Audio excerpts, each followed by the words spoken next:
What's up, my healthy friends? Good to have you here with us in 2022. It's my mission to coach 300 people to get control of their emotional eating so they can lose weight and actually keep it off without counting calories or eating rabbit food, because nobody wants to do that anymore after the last 40 years. So we're off to a flying start this year. How is it this far into the year already and I haven't even had a haircut?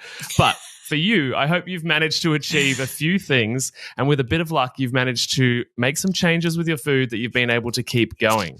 If you're having some wobbles or fell off the bandwagon altogether, then I think today's guest might give you some insight as to what could be going on for you, maybe a cycle that's been repeating for years. I'd like to introduce you to, and we met on last year's Quit Sugar Summit, Kristy McCammon, who is someone who has done the hard yards herself.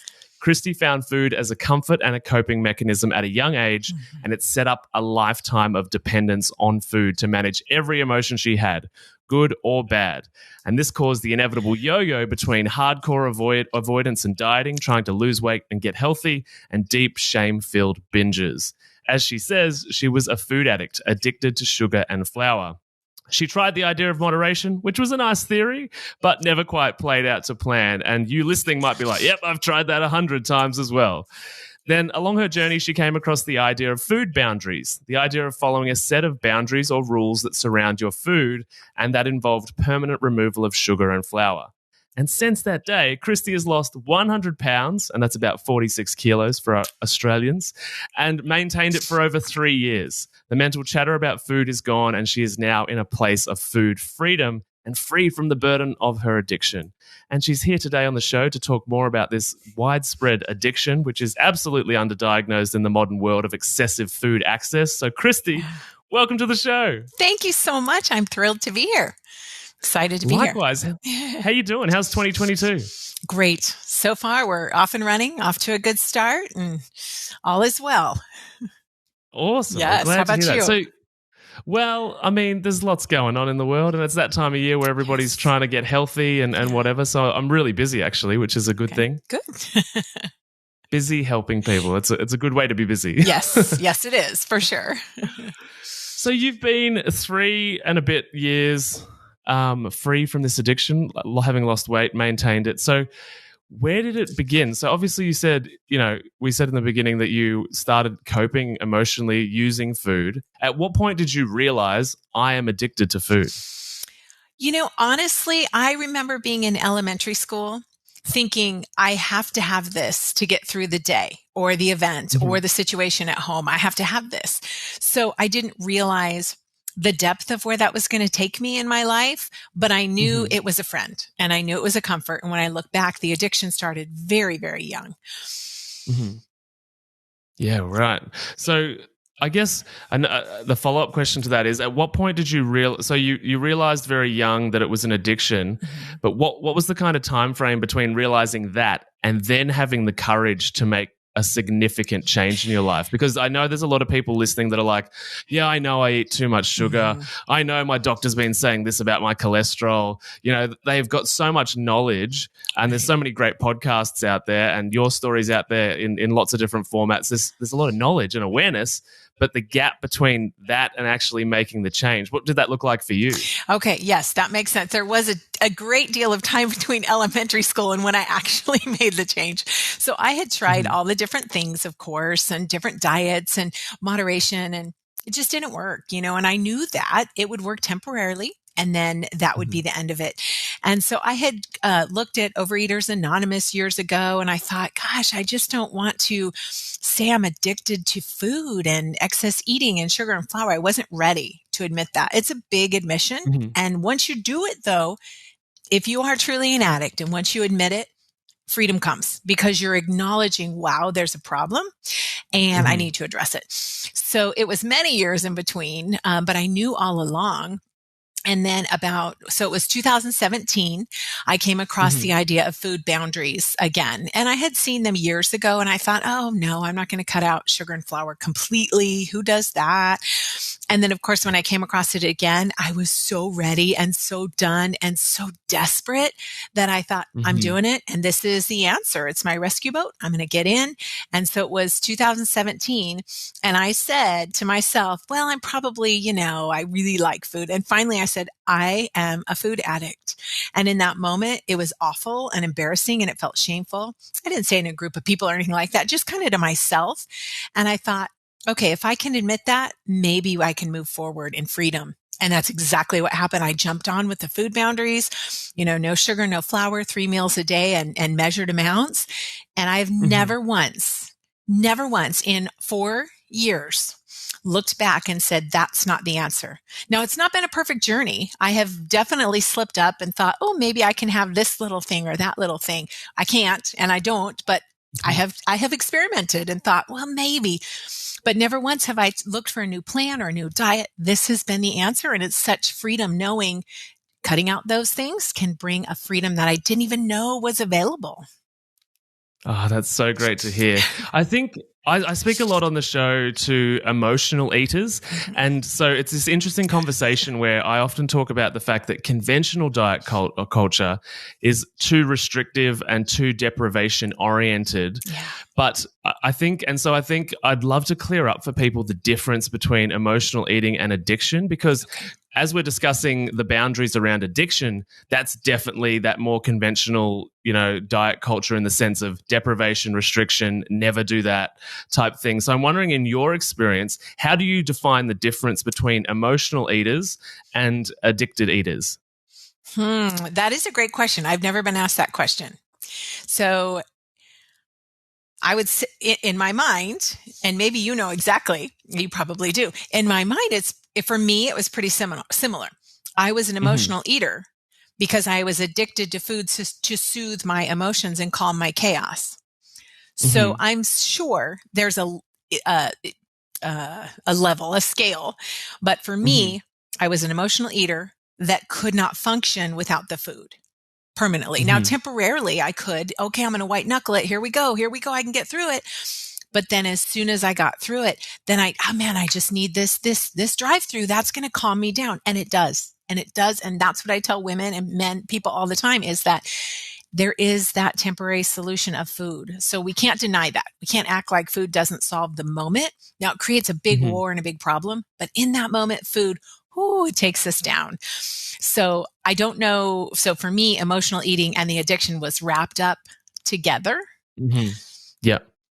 Yeah. I can imagine for a lot of people, there's a very vague gray line as to where it begins and ends. Yeah, totally. Yeah. So do you think as well, like, and I mean, from your experience and the women you work with, the people you work with, do you find that it's often related to childhood pain? Or is there more people that actually just have a physiological addiction to the substance? Because I've worked with a lot of people and we've sort of, had some really deep coaching calls and conversations, and they're like, I've been to therapy, I've chatted with you for 10 weeks and I can't find this big, deep trauma that apparently happened in my life. And I remember speaking to Bitten Johnson on the podcast too about it. And she had the same experience over her very long sugar addiction career, being like, spoken to so many people that couldn't find this trauma. So do you find it's like more pain related or more physiology, like addicted to the actual white substance? So I really believe that there's some people have a propensity for addiction. And that could be with alcoholism. You see people who have one beer and they're done. They don't want more. And then you see the other people who can't stop. I believe it's the same thing with sugar and flour. And I love what Mike Collins calls it, a powder addiction. It's that processed immediate hit. So for me, it started in childhood because of some deep trauma and the access to food. We were taught to feed our emotions. Now, for some people, it doesn't happen until they have children or later on in life, where it just can kind of happen, not even because of some big emotional trauma. But I believe there's a propensity that some people have towards it, and it can manifest and come at different times. Yeah, totally. And probably especially through our teenage years. And I know when I left home, like the first thing I did was basically buy Tim Tams and beer for breakfast. Like, I don't know if you know what Tim Tams are, if they have them in the US. No, but they sound yummy. They sound good. Yeah, they're just like Donuts they're or delicious. something. They're just like these chocolate biscuits. But Okay. like, yeah, you go through this period of, for me at least, like university, and it just becomes, the lifestyle that the housemates and I live in. And so I would never have called myself an addicted food eater, but it was just, I was like, but I love this life, and it comes with all of these great things, and so even if there's not a trauma, it's like, if you repeat a lifestyle day in, day out for years, if not decades, that's, you're almost addicted to the identity of the person that lives in this lifestyle, as opposed to, the chocolate or the sugar or whatever it might be. Exactly. Yeah. I think a lot of people, it can just present at different times. And like you're saying, but maybe for you or for some, that just is, it's a little phase. It's not a big deal. I don't want more. But for some, it starts building. Okay, I'm alone. I'm free. I'm relaxing. I have to have food to relax. I have to have, I'm watching this movie. I have to have candy or popcorn. And it becomes a habit and emotionally ingrained, and almost like it's sad without it. And it's unfortunate. It's unfortunate. But it can become that. But it also can become where you retrain your brain that you don't have to have candy when you go to the movies and sit and have a movie, and you can retrain that. But that there's a period of time that's very hard when you cut out sugar and flour. If it's just sugar, some people just cut out sugar. There's that period of time because you've associated all these yummy foods. They're yummy. They're a dopamine hit. They're a quick fix. It feels good, tastes good, gives you a little rush with the fun. So all of a sudden you have this fun event and you take away all that food. Now you can still eat. I eat wonderful stuff. I just don't eat all the time, and I don't eat sugar and flour. But there is a grieving period. Has to happen. Just a grieving period that you have to go through to let go of that relationship, not the food, not letting go of all the wonderful food that God gave us, because there's some great foods and awesome recipes and ways to make it wonderful. And just, an apple off the tree or carrots become so sweet and so incredible when you let go of all the processed stuff and you start realizing what we've done to our bodies and what people are doing. And it's not good. Yeah, totally. It's funny how commercialized we all are, because the idea that we have to clarify that not having sugar and flour still means you eat tasty food. Like, to some people is like, what? Broccoli is so boring. Right. But it's so good. Like, you use salt and pepper it, olive oil. Roast it. Totally. Yeah. If you steam it and it's all, soggy, yes, it's not going to be that great. But there's ways to just make things amazing. And people just don't realize it, because it is a transition. It's a transition into the lifestyle. It's not just, I'm done and yay, here we go. It's, okay, what do I do? How do I do this? What are the tricks and tips to get through it? Well, and speaking of that, getting through it, you mentioned, that there's a grieving period, and there's a period that there's really quite a challenging period with the absence of that relationship. What are the things that people would expect to pop up in that phase, or you yourself had pop up that you didn't see coming as like a challenge or an experience that you were like, whoa, this came out of nowhere, or this was being masked by the sugar that I was eating for the past however many years? Definitely a sadness, emotional. I really spent the first month crying, not every moment of every day, but when I wanted the food, or a quick candy bar, or a quick ice cream. That sweets were my big thing. And I denied myself of that and said, no, I'm not having that. The feelings bubbled up and I wanted to just stuff them. No, I don't want to feel that. It's yucky. It's big and scary. But I let them. I had committed to a 30-day window that I was not going to have sugar and flour, and see what happened and see what my body did. And all the feelings started coming up, and I had to let them come up. I decided I wasn't going to stuff them, because I had done that for 40 some odd years. And I was done doing that. What I was doing wasn't working. It was going to end my life early. So I did really feel very, very emotional. And I cried a lot in the first month. And I determined I'm just going to cry. And at one point, my kids asked my husband, they said, Dad, what's wrong with Mom? Why is she so sad? What's going on? And he said, I don't really know. Him and I would talk about it. And he said, she's just going through a lot of things and reliving a lot of things and not using food to just stuff them down. So we're just going to support her in this journey. And it was great, because I told my kids, I'm going to cry. I'm just crying. I don't know why I'm thinking of this thing that happened. And I don't know why it's coming up, but I'm not going to stuff it. I'm going to work through these things. And I kind of felt like it was this bubble that for years was coming up, and I just kept stuffing it. But the bubble, it was going to rise and I'd stuff it. Well, I was stuffing it and I was wearing this massive sugar addiction. I was just wearing it. It was very obvious and I was very, very large. And so finally it was like this bubble. I let it up and it left and it popped. It doesn't mean there's not hard times and I don't struggle at times, but it means that first initial month is tough. But then beyond that, because it's an emotional detox as well as the physical detox for me, the emotional detox is far harder than the physical detox. Oh, absolutely. What you were talking about all those things coming up, and previously, obviously, you had suppressed them. Do you have like a toolkit now that you would utilize or advise people to use in order to nurture those emotions? And because we often fill these emotional voids with food, and so do you swap them out with other strategies to manage these emotions that come up? Yes. One of the first things when I work with someone, and in my course, I tell people, number one, it's going to be hard. Be prepared. Let's not sugarcoat it. It's not all easy. And when those feelings come up, you have to have, first of all, a temptation plan is what I call it. And that just means 4 or 5 things that you're going to do before you're going to eat. And for me, it's stop, pray, walk away.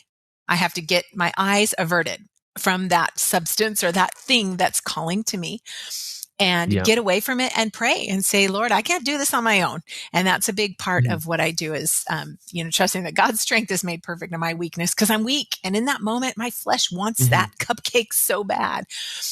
So that may be reaching out to a friend, a 1-minute dance party. Each person creates a 5 things on a temptation plan. And when you walk through those things, you can get away. Just first of all, practice the pause, take a pause, get away from the item or the event or the thing that's going to bring you down in that moment. And in doing that, it allows you to think through what maybe you are feeling. What is it you're actually needing? Maybe you're actually needing to get in touch with someone and connect with someone. It's not the food at all. Maybe you're needing some time in prayer. Maybe you're needing a walk that's just going to give you some energy. Take a quick little walk or something. And once you do those things, 95% of the time that I walk through my temptation plan when I'm wanting food, I don't want the food anymore. And that's what all of the people I work with say. I don't want it. Once I went through that, I realized I only wanted it in that moment to just feel a quick hit. It really is a quick hit, Yeah. Yeah, I think that's really interesting, because once you nurture the emotion, it's almost like, the hit that you wanted to resolve something, you realize, I can resolve these feelings in other ways or dissolve these feelings in other ways. And I'm actually, not even hungry, because we often mistake those cravings for hunger. And I think people are like, I'm emotionally literate now.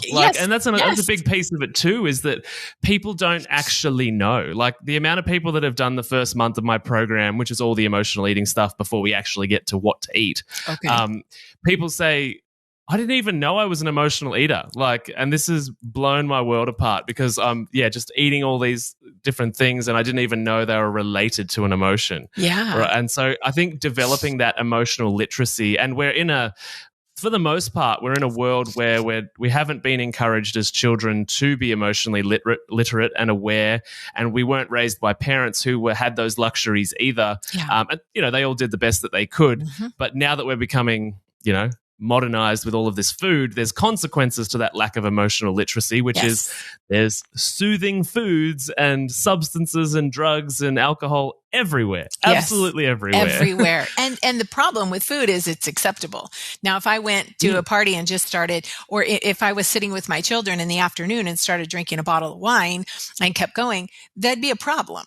But because it's, and any parent, obviously, but because it's food, it's acceptable, but it's the same problem. It just, the consequences are different. Mine, I end up was wearing my addiction, being very heavy. Someone that's sitting drinking alcohol is going to be drunk and make some other poor choices. But it's the same heart issue. It's still a desire to calm and our chaos and soothe our soul. And it's the wrong thing, because if we're using food or alcohol or anything to do that, it's a failure right there, because it will never give us the satisfaction and comfort that we're actually searching for. I love how you just called it a heart problem. I think that's so good. Yeah, it's so accurate. And these social situations you're talking about, I guess as well, because it's like with alcohol or drugs, or insert any other addiction, it's usually just complete abstinence is the strategy. There's usually maybe a 12-step program that supports that. So I guess it's kind of a little bit confusing potentially, and maybe you can talk through this, is that, you still need to eat food, right? Yep. So being a food addict and saying no food, no more food, like how do you navigate that vagueness between I'm a food addict, but I actually still need to eat food? Because, with a heroin addict wouldn't be like, I'm a heroin addict, but I still need a little bit to get by. Now and then. Yeah, exactly. So that, really for years upon years, I wished I was an alcoholic. Okay. I really did. I said, I wish I was an alcoholic rather than a foodaholic, needing food all the time.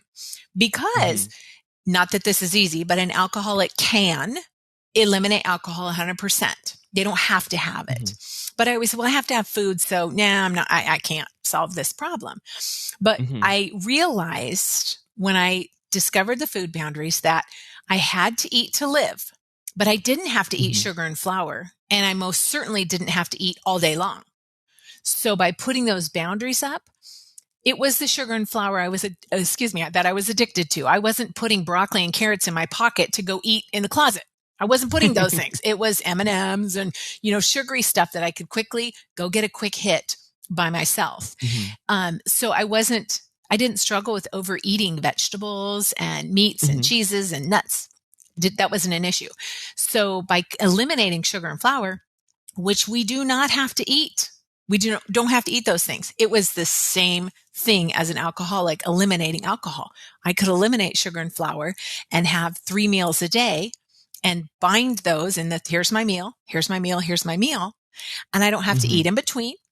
I'm not going to die in between breakfast and lunch and dinner and breakfast. Those boundaries solved it 100% for me. And for so many people, those boundaries are just a simple solution. It's not always easy, but the solution is simple.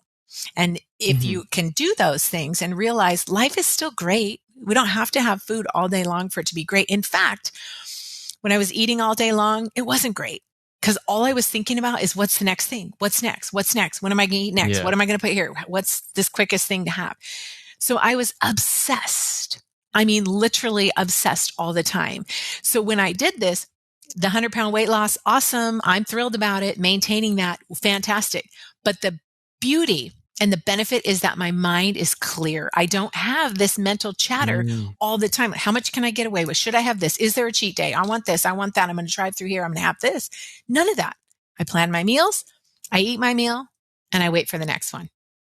Doesn't mean I don't crave things sometimes. Of course I do. And I work through that. But it's a clarity in my brain that I wish I could show. I wish I could just show what the clarity in my brain looks like. Because it's incredible. I had no idea there was a life like this, that I could live this way. It's wonderful. Oh, that's beautiful to hear. I'm so happy for you that you've achieved this. And obviously you're helping a lot of people do that as well. And I think as well, the other thing that people think, but I need snacks. And it's like when you go to the, 2 or 3 meals a day, whatever it is for you, and you actually reduce the sugar and the flour and you replace it with protein and good, actual wholesome food, like a lot of those cravings diminish anyway, because you've actually nourished the biology in a way that's like, I actually gave it for breakfast what it actually needs, instead of super refined sugars and grains that just make me, really excited about the next little binge that I'm going to have throughout the day. So I think there's that biological component or physiological component too, that it's like when we revert to 3 meals a day, it seemed to work for everybody in the 50s and the 60s and the 40s, and they were all super healthy and lean and ripped. And why now do we need to eat? I read a study recently that the average American, US person from the USA, eats 6 to 11 times a day. In my mind, if you're eating 11 times a day, it's really just once. It just never stops. Oh my gosh, I was thinking the same thing, because you're eating one thing, thinking about the next, thinking about the next. There is no stopping. You're absolutely right. That's one time all day, never stopping.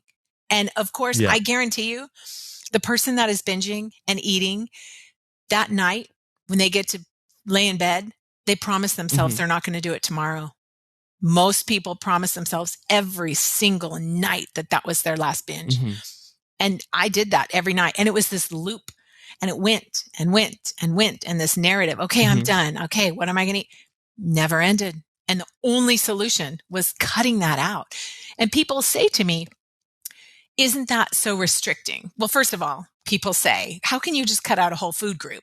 And I remind them that processed sugar is not a food group, first of all. It is not, nor is processed sugar.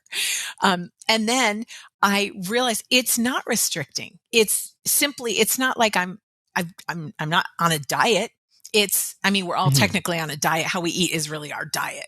But in terms of, it is simply, these are the things I eat. I'm not restricting anything. I eat, vegetables and lean meats and, some grains, and this is what I eat. I don't worry about what I don't eat. It's not about what I don't eat. Yeah, no, that makes total sense. You mentioned something before that I think would be really pertinent to talk about, because I know that a lot of women listen to this podcast, and working with a lot of women, I know that they have unsupportive partners. And you said your partner was really supportive. Yeah. And so what's some advice or some input in just to the conversation to have with your partner? Because I know I've worked with so many women whose male partners are actively, like consciously trying to sabotage them, judge them, hurt them, not physically, but like hurt what they're trying to do for themselves. And so, you hear this, and the awakening that people have in this emotional eating period is realizing, oh my God, I'm with someone that doesn't want the best for me. And that is an awful thing to confront. And of course you would just keep eating, because until you've got the faculties or the resources to cope with such an emotional and such a huge, hurdle to confront in your life, of course you're going to eat and eat and eat and eat and eat and just, I'll deal with it later, because this is my intimate relationship in my life. So can you speak into that a little bit? Yes, I realize that I'm very blessed. Not everybody has that. And I can't make someone have that. I mean, there's nothing I can do to say, hey, get yourself a supportive partner, spouse. I just happen to have that. And my husband and I have been together 32 years this year, which is incredible. But what I tell people is, in talking to your spouse and your family, let them know how important it is to you. Let them know that you struggle. Let them know that you're not a typical person that just eats, if indeed this is you, you're not a typical person that just eats one cupcake and is done.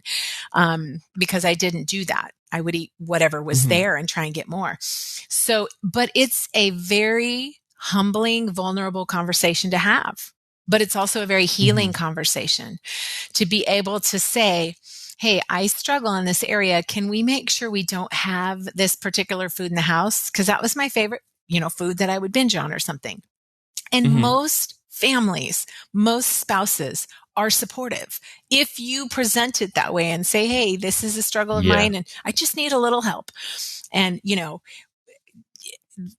if you can have that conversation, not everybody can. And I get that. I'm blessed to be able to have it. My children are very supportive. They monitor what I have or don't have. If something comes in the house, I'm able to say, hey, can you count this? Because I'm tempted to have it. And I want to know that somebody's right there watching if I were to have it. But that is tricky. And it's, not everyone has it. So I do not take that for granted. But I do think you can have some conversations.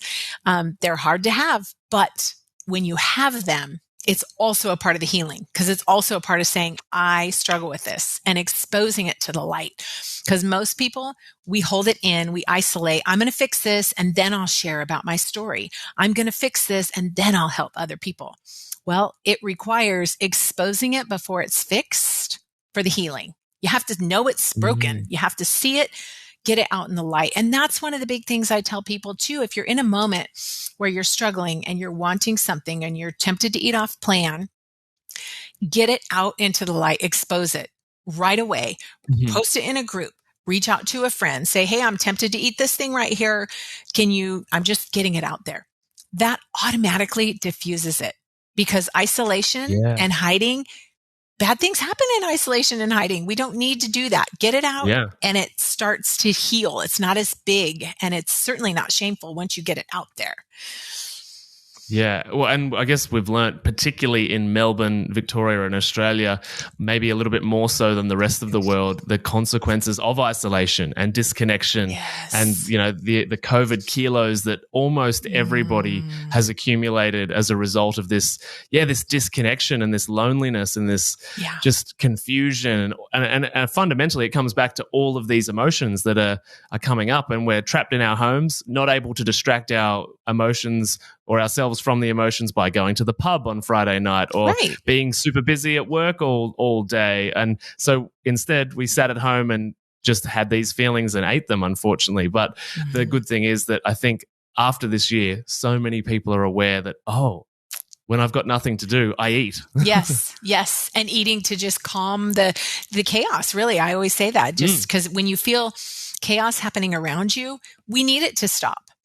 And a simple solution is eating. It calms everything. I mean, for me, I have a lot of anxious thoughts. I have 5 kids. What are they going to do? I'm worried about my kids. Is this person going to make good choices? Where are they going to move? Who are they going to marry? How? All these things in raising children, which are beautiful. But the anxious thoughts can be a trigger to eat. Well, if I just drive through and get some French fries and a big old Diet Coke or a regular Coke, whatever, and then it calms it. And it does, but it comes right back up, and you're going to spend a lifetime doing that. And so now I can deal with the anxious thoughts. They come up and I'm able to pray through them. I'm able to ask God for help. I'm able to tell my friend, man, how did you deal with this when your kid had this issue or whatever? You can, work through them rather than just stuff them and put a Band-Aid that it's just going to continue for the rest of your life unless you deal with it. Totally. You've just brought up another thought. So I mainly work with busy mums that are wanting to get healthy, and mum guilt, as as a male, I obviously do not experience mum guilt. Right. As a male with no children, I don't experience mum guilt. And so with 5 kids, how do you navigate the mum guilt versus the self-care, creating space for self-care and self-reflection and your own health journey? Because so many mums, we were raised with this idea for mums that, it's the kids first, always the kids, I'm last, I've got to keep the house running. And what I've learned in my journey observing this is that that makes total psychological sense for the safety of the family and the upbringing of the children. But what it actually does is that when those children become adults, the way that they learn to treat their own body is modeled on what you did when they lived at home. And so whilst prioritizing them first makes emotional sense during the first, say, 20 to 25 years of their life, the next 50 years of their life, they will just copy what you did in regards to their own self-care and their own body.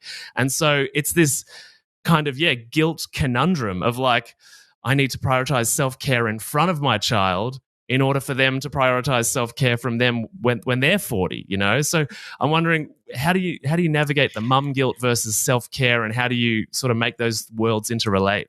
That's great, because I have mom guilt all the time. I mean, it's just part of it, and you can't explain it. Like you said, you can't feel it, and my husband doesn't understand it, but I'm always thinking, wow, did I do this right? Did I have enough time with my kids? Did I take too long? Do they know that I love them? I mean, it's a constant swirling of thoughts. So when I, in particular, changed this lifestyle, I knew it was going to take some time. I knew I needed to get away. I knew I needed to journal. I knew there would be times where I had emotions coming up and I had to go be alone. And I never did that. So in 2017, my oldest was 15. And, it was 15. Then they're about 3 years apart. So my youngest was 4 at the time, or 3 or 4. And I remember thinking, I can't leave right now. I have to be here for my kids. But very quickly, I realized if I don't walk away right now and deal with this emotion that's coming up, I'm going to eat it, I'm going to stuff it, and I'm going to end my life early. I'm going to kill myself on the installment plan just because I won't take this time now. So I had to realize that I needed to take this time now to, maybe go to bed earlier, to get up earlier by myself and have a cup of coffee, or, spend time alone. And if they got up, let them know I'm reading, I'm journaling, give me just a few minutes. And within a few months, that just became habit. And they appreciate, they knew I was working on myself. And, you know, I had a lot of people that would, when I share that I donate sugar and flour, there is a group of people in the world, a large group, that say that is called an eating disorder.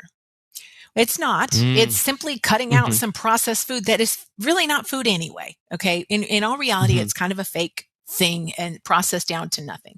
So it's not like, you know, cutting out a food group, like I said.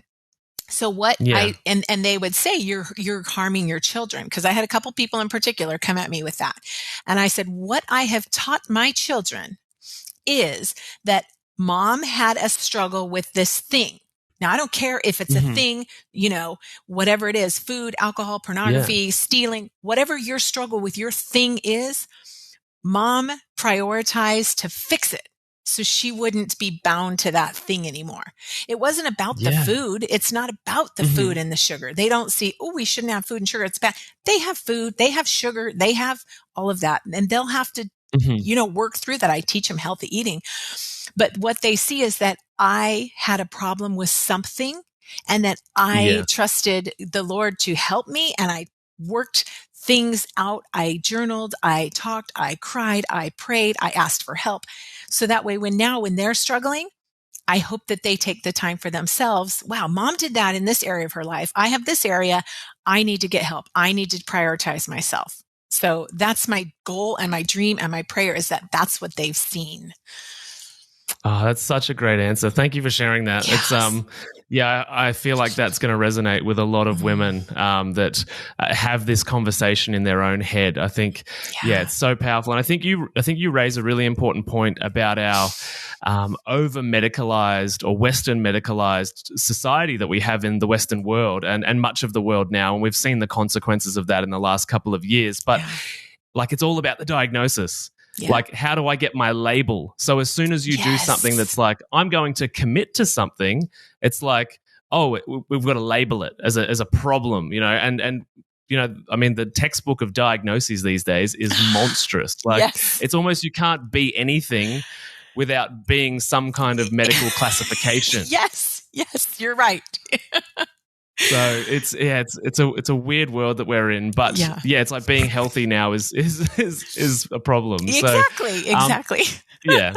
So, and it's the same when people start to go on health journeys or fitness journeys, and their friends start to judge them or be like, "Oh, I'm a bit concerned about you," you know, and we're just. Don't be concerned. I'm trying to get back to what the natural human body should be doing. Yes, exactly. But it's so, I mean, the fact is it is swimming upstream because most of the world is eat what you want, when you want. And when I talk to people about denying yourself, because you do have to deny yourself sometimes. That's the matter of the fact, or fact of the matter. And people, well, no, we live in a world that is not a popular message. No, what you want, when you want, how much you want. There's no denying yourself. Just feed it. No, because you know what? That causes a problem. It's okay to deny yourself. We all have to deny ourselves of things that we shouldn't be doing or having. And there's nothing wrong with that. So it's a culture of swimming upstream.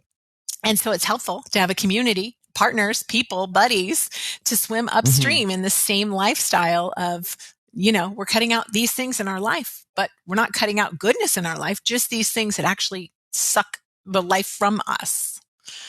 Oh, absolutely. No, you're totally bang on. I think as well, like when you have that conversation with people, like they're so used to the world of privilege and abundance and excess that they don't realize that even though they're grown adults, the fact that you can't say no to something means that you don't have any emotional maturity. And you know, obviously food boundaries was your thing, and denying yourself or saying no, this, you know, even if it's just this time, is exercising your emotional maturity muscle, which again, we touched on, most people didn't get the opportunity to ever exercise. And so now we're just, although we're like, you know, 30s, 40s, 50s, 60s, we're really just like basically drunk babies. Like until we start learning how to exercise and use this muscle and say, you know, have the courage to draw a boundary and say, whether it be you saying, Mum's journaling right now, give me 5 minutes, or whether it be Friday night drinks, I'm just going to have mineral water. because this is what I need to do for me. It's exercising that boundary muscle. Yes, it is. And there's times where my kids will say, "Oh, Mom, I'm so sorry you can't have this. It's so good." And I will say to them, I can have it. I don't want to have it because it did not good things to Mommy. It wasn't good for Mom.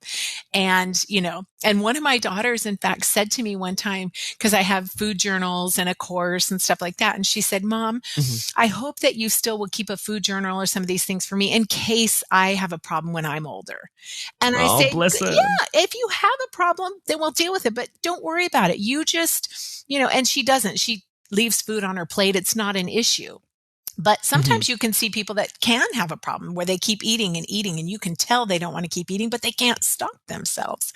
So it's sweet because I try really hard to teach them that this is a problem for Mom. It doesn't mean it's going to be a problem for you. It just happens to be an area that I struggle in, and I'm going to work through it. Just as when you struggle in an area, you're going to work through it. And I do very much try and help them to feel their feelings.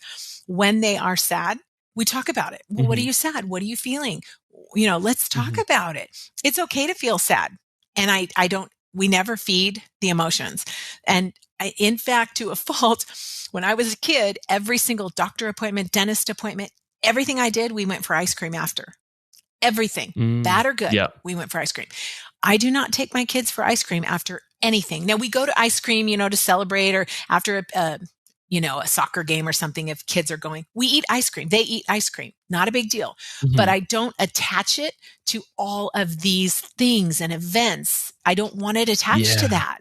I want it, here's ice cream. And one of the things I do is I do not say the word treat for a sweet. I say, "Oh, do you guys, like at halftime at a football game," I said, at first I said, "Let's go get a treat." And then it dawned on me, wait a minute. And I said right then and there in front of my family, it was kind of obnoxious. I said, "You know what? We're not going to call it a treat. It's not a treat. A treat is we're all here healthy, watching our brother play football, loving each other, safe. That's the treat." Yeah. Now we can go get candy at halftime. We'll go get candy. But in that moment, I said, I'm never calling it a treat again, because a treat is so much bigger than a piece of candy. A candy is a candy and it tastes good. Eat it. If you want to eat candy, eat candy. And my kids eat candy, but it's no longer a treat, and I don't want it attached to every emotion. Well, and it like you said, it diminishes the word treat because it's like a 5-second experience, right? Yep. And I want my treats to be far greater in, emotional abundance than that. Me too. A treat is should be so much bigger than that. Yeah, you're right. Oh, amazing.